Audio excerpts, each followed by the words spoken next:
सुप्रभातम, नमस्कारः, स्वागतम अत्र भवतां सर्वेषां संस्कृत व्याकरण पठने। आप सभी का संस्कृत व्याकरण की कक्षा में एक बार पुनः स्वागत है।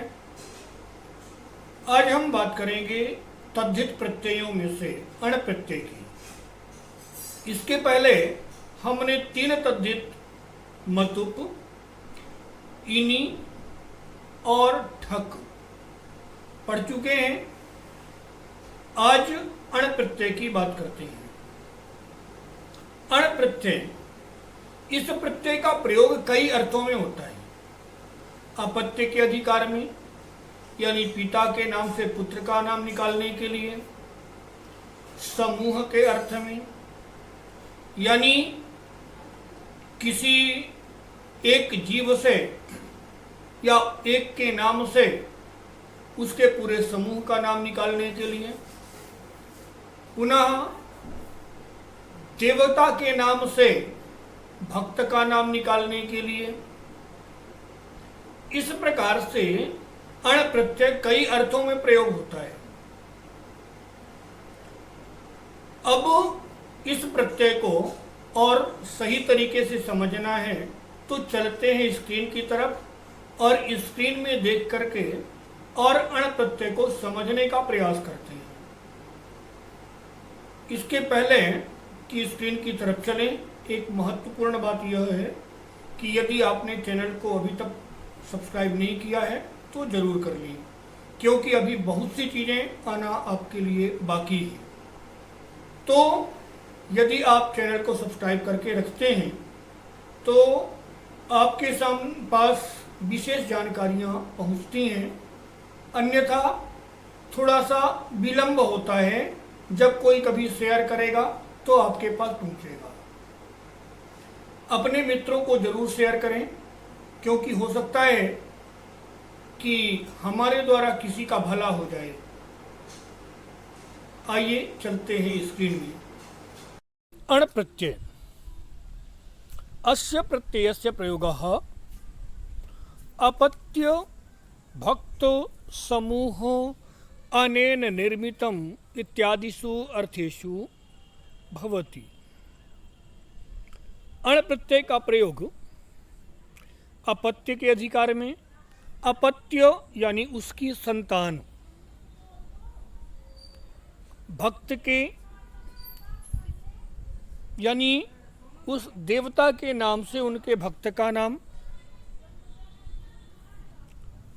व्यक्ति अथवा किसी एक जातिवाचक संज्ञा से उसके समूह का नाम अथवा इससे निर्मित इत्यादि और भी कुछ कई अर्थों में प्रयोग होता है। अण प्रत्यय का जब प्रयोग होता है तो उस समय ध्यान रखना चाहिए, प्रयोग समय अण स्थाने पूर्व स्वर से वृद्धि भवति। यहाँ पर पूर्व स्वर नहीं लिखा है, वृद्धि ही भवति ऐसा है। तो वृद्धि होती है, यानी किसकी वृद्धि होती है? पूर्व स्वर की वृद्धि होती है, और बाद में वह केवल अ बचता है। अब उदाहरण देखना है कैसे। यथा, अब वृद्धि का अर्थ क्या है? तो वृद्धि का अर्थ है अ के स्थान पर बड़ा आ हो जाता है, दीर्घ आ। यदि ई है अथवा कोई भी ई, ह्रस्व ई अथवा दीर्घ ई अथवा ए, तो ई अथवा ए के स्थान पर अय होता है। उ अथवा ओ के स्थान पर उ, यानी ह्रस्व उ दीर्घ उ दोनों, और ओ, इनके स्थान पर औ होता है। यथा वसुदेव, वसुदेव अण प्रत्यय लगा तो पूर्व स्वर में वृद्धि होती है, व में ह्रस्व आ है, इसलिए व का स्वर दीर्घ हुआ तो बना वासुदेव। पुनः शिव और अण, शिव ई पूर्व स्वर है और ई के स्थान पर हम देख रहे हैं कि ई ह्रस्व दीर्घ ए और ए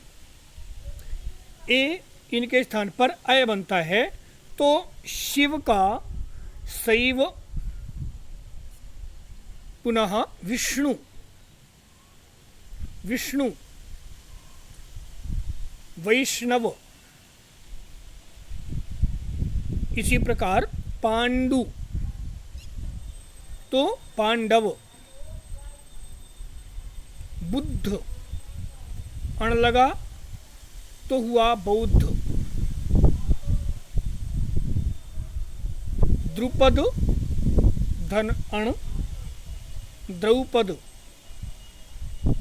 पुनः काक और अण काकम। अब यहाँ पर देखेंगे वासुदेव, वसुदेव के अपत्य वासुदेव, अथवा वसुदेव के भक्त भी वासुदेव, वासुदेव के भक्त भी वासुदेव, शिव के भक्त शैव, अथवा शिव के जो संतान हैं, शिव के जो अपत्य हैं वह भी शैव, विष्णु के अपत्य अथवा विष्णु के भक्त वैष्णव। तो इस प्रकार से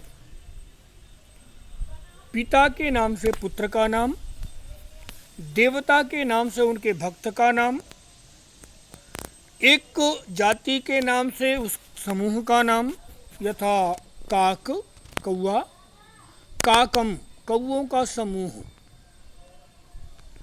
वक